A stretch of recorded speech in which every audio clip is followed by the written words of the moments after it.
Tips for overexplainers. Do you ever catch yourself overexplaining? I know I do. Maybe you really want to be clear, you really want to feel understood and avoid miscommunication. The temptation is to overexplain, but counterintuitively, it doesn't work. If I end up overexplaining, then I'm actually being less clear and even creating more misunderstandings. So in today's video, we'll take a look at why that is, and I'll share my 5 top tips for overexplainers to help you say what you really want and avoid the trap of miscommunication. Hi everyone, Paul Micallef here from Autism from the Inside. I make weekly videos sharing the human side of autism, so make sure you hit subscribe to get the latest content. Now, if you identify as an overexplainer, you're definitely not alone. Overexplaining is a very common trait in the autistic community. I've been overexplaining for decades before I even knew what autism was. I like being clear, I like being direct, I like being very precise with my communication to try and avoid any possibility of misunderstanding. And paradoxically, that's often led to big breakdowns in communication. Now, to be fair, a lot of this wasn't my fault. The autistic life, the autistic perspective is legitimately harder to describe and explain to other people. They're less likely to get it. They're less likely to be on the same page. And so I was already starting at a disadvantage even before opening my mouth. But the strategy of trying to communicate more, trying to be more specific with words, sharing more and more background, more and more detail about a particular situation, in my experience, it has not helped get back on the same page with someone. If we're already misunderstanding each other, it just makes the situation worse. And if they can't understand in one sentence, it's unlikely that reading an entire essay is going to change their mind. In fact, when two people are miscommunicating, then every new sentence adds an extra layer of miscommunication. And this was the biggest myth that I had to get out of my head before any of the tips that I'm about to mention will make sense. I had to stop believing that adding more detail was going to create more understanding. Think about it. If I send you a 15-word text message, you're probably going to read all 15 of those words. 100% of the communication will get through. You might even read it twice. If instead I sent a 1,500-word email, the recipient is probably going to skim that email, especially if they're already emotional, and they might read 50% of my words or even less, filling in the blanks with their own incorrect assumptions, the very assumptions and misconceptions that I was trying to correct with all this background information. So the goal, ideally, is to communicate effectively and clearly using relatively few words. The challenge is how to actually do that. So let's jump into my 5 top tips for overexplainers.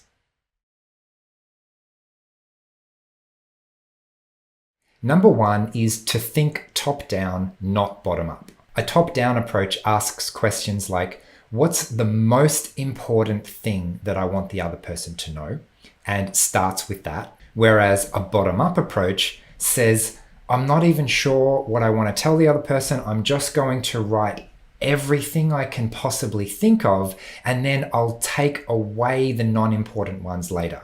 Think of it like writing an essay. Top down might be starting with your paragraph sentences and then expanding them out from there. Whereas bottom up would be writing everything you can possibly think of, going way over the word count, and then trying to scale it back, trying to cut out what you think is less important or less necessary. And at first glance, you might think, well, that's just a preference of how I go about putting my words together. But actually, there's a powerful psychological bias called anchoring, which means that the place you start from is kind of like your baseline, your normal. And the further we go from that baseline, the harder it feels. So if I start with the most important thing that I want the other person to hear, I might also add a second and a third and maybe even a fourth, but it's going to be easier to keep that list relatively short. If instead I brainstorm the top list of 30 things that I want the other person to hear, it's going to be a lot more difficult to cut out the bottom 20. I've already cut 20 things. Am I going to cut even more things?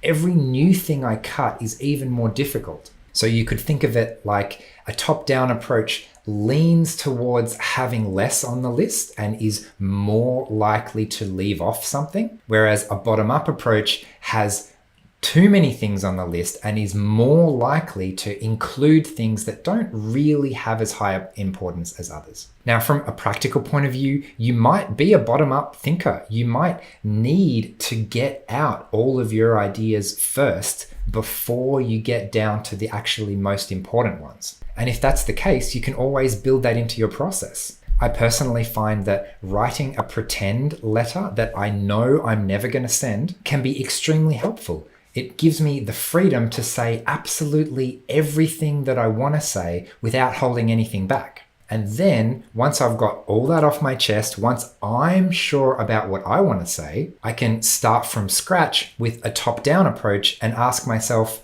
okay, of all my ramblings in this letter, what's the most important thing? Probably, if I'm honest, I've probably tried to say the same thing 4 or 5 different times in 4 or 5 different ways. So if I were to just pick the best way of explaining the thing, how would I do that? One really good example is better than 15 average examples. So that's my first tip. Try a top-down approach instead of a bottom-up approach. Tip number 2 is don't argue. It can be really tempting to try and justify all of my sentences. I can't come to the party tomorrow night because. I really think this is a good idea because. How you treated me was unfair because. In almost every situation, the because is not necessary. And weirdly, it can actually hurt your argument. Especially if you're emotional, your reason for what you think and what you believe is probably a lot less rational and a lot less objective than you think it is. Which means if you share your rationale for your decision, it might be fairly easy for the other person to poke some pretty big holes in that argument. Alternatively, if you just state your truth, there's less to distract the other person from your primary message. If I want to say, I'm not coming to the party tomorrow, then that's the core message. Adding more to that is kind of nice sometimes, but is probably unnecessary. This is especially true if you've had a disagreement with someone and you're trying to get them to understand your point of view. The more additional details you add, the more opportunity they have to disagree with you. So, funny story, a little while ago, Spotify gave me a free audiobook. It was the memoir of Britney Spears. And I thought, why not? I do crazy stuff every once in a while. Let's see what it's like. It was actually surprisingly good, maybe because I knew absolutely nothing about her before that. But there was one story in it that really stuck with me in terms of stating your truth versus arguing your point. She was having dinner with her family, and after dinner, they all had ice cream for dessert, except her dad forbade her from having any ice cream. And as her legal custodian, he had every right under the law to do that. The only thing is that she was in her 30s at the time and found it completely ridiculous that her father could legally prevent her from having ice cream after dinner. Now, even with that relatively limited information, you've probably already formed an opinion about this. So when she went on to justify all the reasons why she should be, as a 30-year-old grown woman, allowed to decide if she wants to eat ice cream or not, it actually took away from the main point. It kind of made it sound like, well, maybe there are two sides to this story, and maybe her dad was justified in doing that. Now, I have no idea if this is a good example or not. It makes sense to me, but I really hope it's landing. Very often, the truth, the situation speaks for itself. And if I get tempted to justify myself, I end up using a lot of words which are either going to be completely ineffective or were just unnecessary in the first place because the one sentence already summed up everything that I wanted to say. Okay, that's probably enough for that one. Don't argue, just state your truth. Tip number 3 is to break up what you want to say into smaller chunks. If we were speaking in person and I was trying to explain something to you, I would not talk for 20 minutes before checking your understanding. So with asynchronous conversations, it's still often a good idea to do a similar thing. Hey, do you have some time to chat? Wait for a response. I was thinking about this topic. Wait for a response. Those types of things. simply by giving a chunk of information and then waiting for a response and checking the understanding so far of the little chunk of information that I've already given, it means that if there is a misunderstanding, then I can correct it immediately rather than speaking for 20 minutes and then realizing that I lost you in the first 30 seconds. Checking for understanding also makes it a lot easier to not over-explain. If you've demonstrated to me that you've already understood what I just said, then there's no need to say it again. I can move on without trying to say it again and again and again in different ways. So this is almost a bit of a litmus test as to, am I over-explaining or not? If it's not a back and forth communication, and if I'm the one doing all the talking, I'm probably over-explaining. Unless you're writing a book or a thesis or some other kind of huge work that requires lots and lots of information and build up and sharing concepts and building all this stuff, you probably don't need all that many words. The person is either going to understand you pretty quickly, in which case you can move on, or if they're not understanding, then constantly trying with different ways and different analogies and different words and different examples is probably not going to help. And I'll say more about that in tip 5.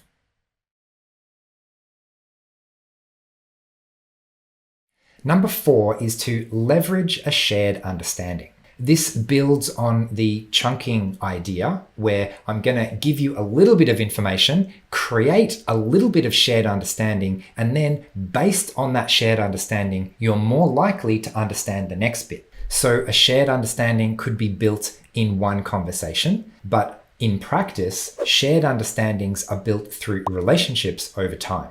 If I tell my partner my social battery is running out, I don't also need to explain what a social battery is. Whereas if I tried to explain a similar thing to someone I didn't know as well, if we didn't have that shared understanding, I'd probably need a lot more words to communicate the same thing. And you might be thinking, that's exactly why I over-explain, because we don't have the shared understanding and people don't get what I'm trying to say. And if that's the case, I would probably say that the level of information that you're able to share with someone is actually directly related to the shared understanding that you already have. There's only so much I can bring someone up to speed on a new thing that they don't already know about. It's like a limit of how much new information someone is going to be able to process in a short amount of time. Someone who's known me for 20 years has a lot of background information. Someone who's known me for 5 minutes could be brought up to speed on some of that background information, but there's going to be a limit of how much they can absorb, how much I can realistically successfully communicate to them before I reach the limit of what our shared understanding allows. So tip number 4 is to deliberately build that shared understanding over time. And this leads us to tip number 5, which is to accept that not everyone's going to understand.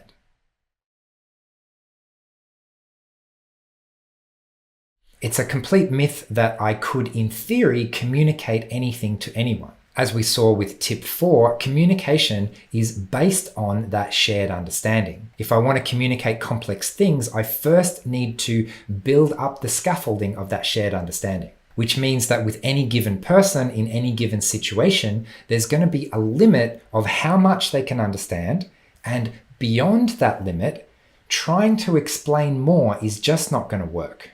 So I suspect this is one of the reasons that a lot of us get sucked into the trap of over-explaining, because we just have such little shared understanding with so many people in our lives. My pet peeve is around mental health professionals. I've done so much educating about autism to mental health professionals. I'm paying them for their time to try and help me with my mental health, and I end up spending a significant amount of that time trying to build up a shared understanding of what autism is, or what my experience is, or how my brain works, and all that kind of stuff, so that we can get to the starting line of, great, you've understood all that background information, here's what I actually want to tell you. But the hard truth is you can't skip that step. And the doubly hard truth is that step might not even be possible. it might not be possible to build a shared understanding with someone. And that's really tough. I want people to understand me. I want to feel understood. I want to be able to connect with the people in my life, especially the ones I care about. And when I try to do that and I try to share something very important with me and the other person just doesn't get it, if I don't accept that, it's tempting to try and explain again and try and explain again and try and explain again, when in reality, there's not enough shared understanding for them to actually get what I'm trying to say. So a good rule of thumb here is try once, maybe twice. If you've already tried twice to explain something to someone and they still haven't got it, what are the chances that they're going to understand the third time? Not very likely at all. In fact, the more times you've failed, the more likely it is that the next time you'll also fail, unless something is different about the next attempt. Most of the time, the missing piece is that shared understanding. And most of the time, that shared understanding comes with time and experience. And that's really frustrating when I want to be understood today, but often it helps to accept the reality that I cannot be understood by this person today. So stop trying. Instead, I can focus my energy on building the relationship, building a shared understanding, building a shared language, getting back on the same page as much as possible so that in the future, I will have a chance of being understood. Unfortunately, I see a lot of relationships break down for this reason. It's really common, especially for late identified adults, to get really excited about this new autism discovery and to try and tell all the important people in their life. And inevitably, some of those important people just don't get it yet anyway. On the plus side, I have heard many success stories, especially for romantic partners, where with enough time to process this new information, they can both find a shared understanding and properly integrate this newly discovered aspect. But if you try and do that too quickly, this goes back a little bit to tip number 3 around the chunking. Too much information too quickly is likely to lead to overwhelm, and they're not going to hear the rest of your message. Miscommunication feels terrible, but ironically, if we keep trying, it often makes the situation worse. So paradoxically, by stopping trying to communicate, I actually have a much, much better chance of successfully communicating and being understood in the future, because I've prioritized the relationship and building that shared understanding over time. Anyway, I hope this is making sense. It's pretty clear in my brain, at least, but sometimes trying to put things into words leads me to try and explain things in many, many, many different ways, which is the whole problem of this video. So I'd better try and take some of my own advice and leave it there. I'd love to hear what you think. Do you identify as an overexplainer? What are your strategies for avoiding miscommunication? Please leave a comment if you can. I'd love to hear what you think. Otherwise, I'd better leave it there for today. Thanks for watching. I hope you've enjoyed this video, and I will see you again next week. Bye.